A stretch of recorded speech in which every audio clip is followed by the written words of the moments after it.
Wabarakatuh. Selamat pagi teman-teman para pemirsa Sandikala teman-teman Anda berada. Ketemu lagi dengan saya Mithan Anies di channel Sandikala teman-teman. Pak, kali ini saya ingin menjelaskan tentang dasar-dasar bisnis ACAS All Chain Protocol ini.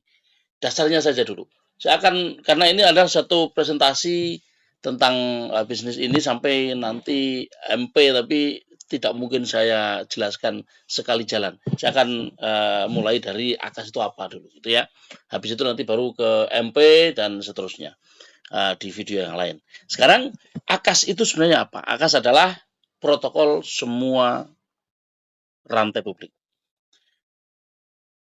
ACAS DAO mempelopori generasi baru dari protokol decentralized financial seluruh rantai.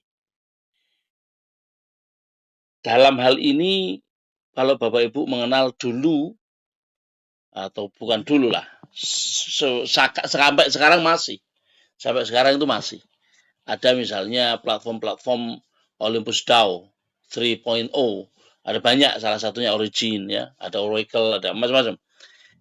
Itu mereka sudah membuktikan bahwa memang dengan konsep seperti itu aman. Mengapa aman? Ya karena di lock LP-nya, liquidity pool-nya itu benar-benar dikunci selamanya, tidak ada yang bisa mengakses, sehingga apa? Sehingga tidak ada satu pihak pun termasuk developer yang bisa membukanya lalu mengambil LP itu untuk dijual. Selama ini, kalau Bapak Ibu dengar tentang scam, bisnis staking, mining, apapun itu lalu scam, itu karena bisnis itu LP atau liquidity pool, uang-uang yang disetor baik oleh developer maupun oleh pengguna, itu bisa dengan mudah diakses oleh developer. Atau mungkin diakses sekian persen. Bayangkan kalau satu developer bisa mengambil uang-uang yang dikumpulkan untuk kepentingan bersama.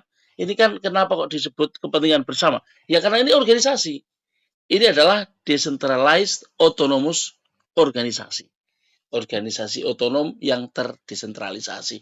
Jadi dasar dari keberadaan organisasi itu ya LP tersebut, bahwa developer ketika membuat satu sistem, kemudian membuat sebuah wallet nol namanya, atau black hole wallet yang tidak bisa diakses oleh siapapun, developer juga nggak bisa ngambil uang dari situ, sehingga kalau dia mau menghasilkan ya dia sama aja memasukkan modal ke situ bersama-sama dengan user awal yang memasukkan modal ke situ. Nah, begitu bisa dimasukkan modalnya, nanti ada proses staking atau minting atau apa saja yang dijalankan, beda-beda tipis-tipis lah. Yang penting LP di situ, liquidity pool yang membentuk harga dan seterusnya itu tidak bisa diambil, tidak bisa dikuras, sehingga aman. Nah, itulah disebut DAO ya. ACAS ini menyalakan kembali kepercayaan terhadap desentralisasi, karena sebelum ini hancur ya. Kemudian sudah mulai dikembangkan, dibangun kepercayaan oleh beberapa platform lain yang kemudian sekarang masih terus berjalan, dan sekarang ini ACAS hadir untuk inovasi yang lebih baik lagi. Dia mengambil, kalau di dalam istilah agama itu ada al-muhafadzatu 'alal qadimis shalih wal akhdhu bil jadidil aslah. Nah, ini konsep yang dihadirkan oleh ACAS, mengambil yang baik-baik dari apa yang sudah ada dan menambah yang lebih baik pada apa yang sudah ada tersebut. Jadi yang sudah ada dan bagus dipakai, yang belum bagus dibagusin. Nah, itulah konsep dari ACAS atau inovasi terhadap DAO ini.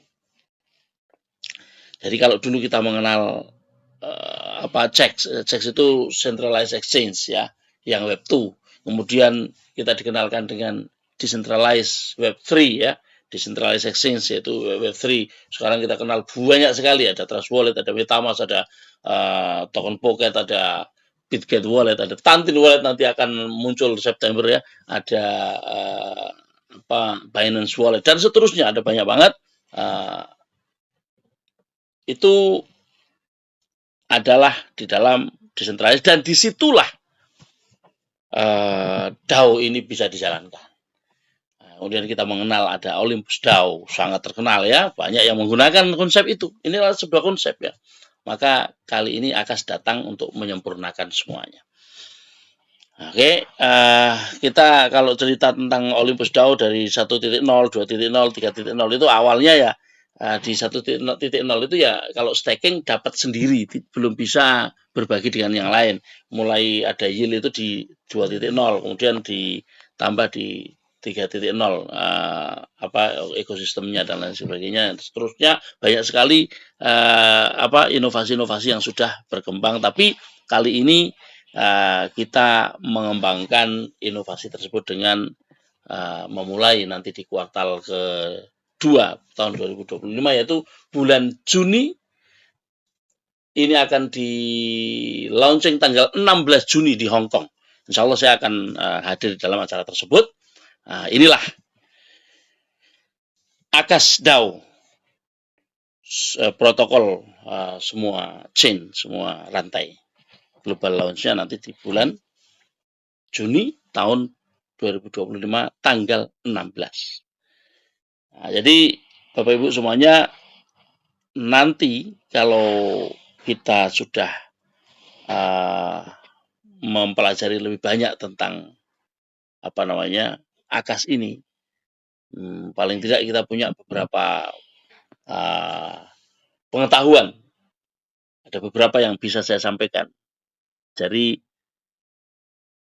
manfaat inti dari Akas ada beberapa ya, bahwa di sini ada COC itu adalah node ya, para peserta awal itu bersama-sama dengan developer, seperti tadi saya sampaikan, memasukkan liquidity ke dalam Black Hole Wallet, dan Black Hole Wallet itu nanti dihancurkan. Nanti ada countdown ya di tanggal 16 di Hong Kong, nanti ada countdown untuk pembakaran tersebut, dibakar ini genesisnya. Kemudian ada hal-hal lain yang bisa kita sampaikan bahwa sebagaimana sudah dimulai di Olympus DAO 2, Olympus DAO 3, ini yang keempat, itu nanti ada banyak manfaat yang bisa didapatkan kalau kita kemudian mengajak orang, membangun jaringan, dan seterusnya. Itu nanti akan hasilnya banyak, karena ada hasil-hasil yang bisa dihasilkan berkaitan dengan misalnya kenaikan harganya, kemudian dan lain sebagainya, yang intinya adalah semua ini terjadi secara transparan karena di blockchain 100% decentralized, kemudian adil. Transparan, adil, itu penting sekali. Dan tidak bisa dimanipulasi oleh siapapun, termasuk oleh developer. Karena begitu dibikin kunci, dibikin Black Hole Wallet itu terkunci, tidak bisa diambil sama sekali. Kita untuk masuk ke sini bisa melalui dua cara. Yang pertama itu staking, ya. Yang kedua yang kedua ini ada 3 macam ya. Membeli bond, membeli surat utang. Bond itu ya ada treasury bond, ada LP bond, ada bond. Semuanya arahnya ke liquidity pool, tapi ada beberapa istilah yang bisa Bapak Ibu ikuti nanti dalam penjelasan-penjelasan selanjutnya. Saat ini saya hanya mengenalkan sejauh mana, seperti apa sebenarnya dasar dari Akas ini. Intinya adalah mengapa kok tidak bisa scam? Ya karena nggak ada yang bisa ngambil. treasury-nya. Nah, treasury-nya ada di mana? Ada LP itulah. Jadi karena itu tidak bisa diakses, dia ada terus dan harga itu nanti akan kaitan dengan berapa jumlah LP-nya dan berapa yang beredar di lapangan. Kalau itu sudah itu semua itu selalu akan terus berkelindan ya. Jadi biasanya kalau di dalam konsep seperti ini yang berjalan dengan baik, semakin banyak yang menggunakan, semakin tinggi harganya. Seperti itu. Karena apa? Karena demand terbentuk dengan sendirinya. Demikian, mudah-mudahan bisa dipahami. Nanti kita akan jelaskan kembali setelah video ini dengan menjelaskan master plan, marketing plan-nya, mulai dari single token dan seterusnya. Selamat pagi dan tetap semangat.